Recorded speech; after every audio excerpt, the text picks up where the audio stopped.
सोलापूर महानगरपालिकेची शुक्रवारी पार पडलेली सर्वसाधारण सभा गोंधळाच्या वातावरणात झाली। सभेच्या सुरुवातीलाच महापौर विनायक कोंड्याल यांनी सभागृहात शिस्त राखण्याबाबत स्पष्ट भूमिका घेतली। गोंधळ घालणाऱ्या सदस्यांना बाहेर काढले जाईल अशी कडक तंबी देण्यात आली। त्यानंतर नगरसेवकांनी नियमांचे पालन करत आपापले मुद्दे मांडले। शहर विकासाशी संबंधित प्रत्येक विषयावर चर्चा व्हावी यासाठी महापौरांनी सदस्यांना पुरेसा वेळ दिला। सभेत पायाभूत सुविधा, पाणीपुरवठा, रस्ते, आरोग्य आणि इतर महत्त्वाच्या नागरी सुविधांशी संबंधित विषयांचा समावेश होता। या सर्व 52 विषयांना सभागृहाने एकमताने मंजुरी दिल्याने शहर विकासाच्या दृष्टीने महत्त्वाचे पाऊल उचलले गेले असल्याचे मानले जात आहे। दरम्यान मनसे विद्यार्थी सेनेचे बाळासाहेब सर्वदे खून प्रकरणात अटकेत असलेल्या शालन शिंदे यांचा सभागृहात प्रवेश होताच काही काळ सभागृहात शांतता पसरल्याचे पाहावयास मिळाले। आणि टँकरनी पुरवठा करण्यापेक्षा आपल्याला नळाने पाणी पुरवठा व्यवस्थित उपलब्ध पाणी पुरवठा त्यासाठी आपल्याला काय करता येईल ती तुम्ही उपयोजना करा। आयुक्त यांनी चौकशी करून प्रकरण सभागृहाकडे सादर करण्यात यावे। परत हाच विषय ठीक आहे, बोलू दे सदस्यांना बोलू द्या। अहो सदस्यांनी जो विषय मांडला त्यांना तरी बोला। अहो साहेब, हा विषय एनकॅप योजनेमध्ये आहे। तर एनकॅप योजना काय आहे अधिकाऱ्यांनी आम्हाला सांगावे। नवीन नगरसेवकांना माहित नाहीये एनकॅप काय आहे, हे अधिकाऱ्यांनी सांगावे। संबंधित अधिकारी होते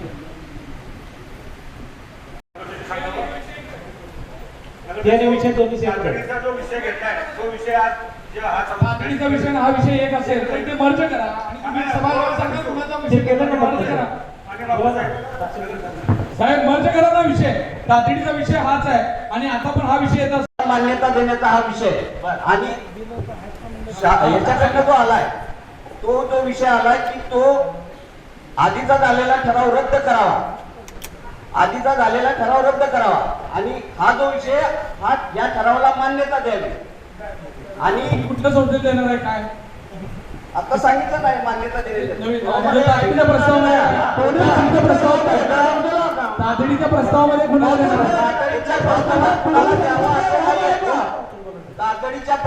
कुणाला द्यावा असा प्रस्ताव नाहीये। तातडीच्या प्रस्तावात झालेला ठराव रद्द करावा असा प्रस्ताव आलाय, असा प्रस्ताव आलाय। झालेला ठराव रद्द करावा असा प्रस्ताव आहे। तातडीचा जो प्रस्ताव आलाय झालेला ठराव रद्द करावा आणि हा जो आहे विषय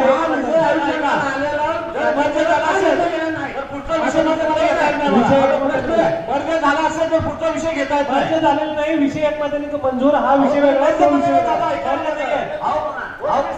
मर्ज म्हणजे नाही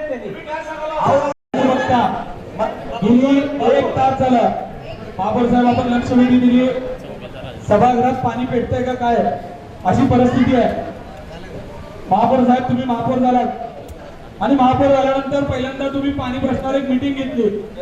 त्या मीटिंगला संबंधित अधिकारी होते, सर्व पदाधिकारी होते, आयुक्त साहेब सुद्धा होते। तुमची मीटिंग सगळ्या वर्तमानपत्रात छापून आली। सगळ्यांना असं वाटलं की आता सोलापूरचा पाणी पुरवठा नक्की काहीतरी बदल होणार आणि तारखांमध्ये फरक पडताय। तुम्ही रोज सत्कारासाठी फिरता, तुम्हाला नागरिक तेच गोष्टी सांगतात जे आम्हाला सांगत असतात की आमचा पाणी पुरवठा असा असा विस्कळीत आहे। तुम्ही तिथेही लोकांना आश्वासित करता की नक्की आम्ही पाणी पुरवठ्याचे दिवस कमी करू।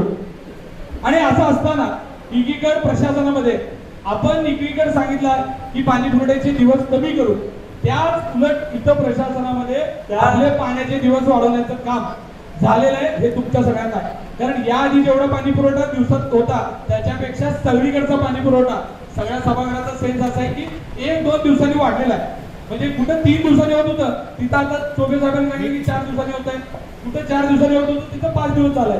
म्हणजे सगळ्या दिवस बदललेले आहेत।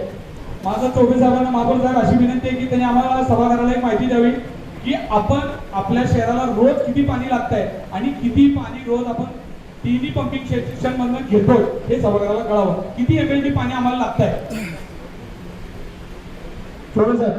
किती MLD पाणी आम्ही रोज आमची रिक्वायरमेंट आहे आणि आम्ही किती पाणी उजनीवरनं, टाकळीवरनं आणि पिंपरगाववरनं शहरासाठी घेतो।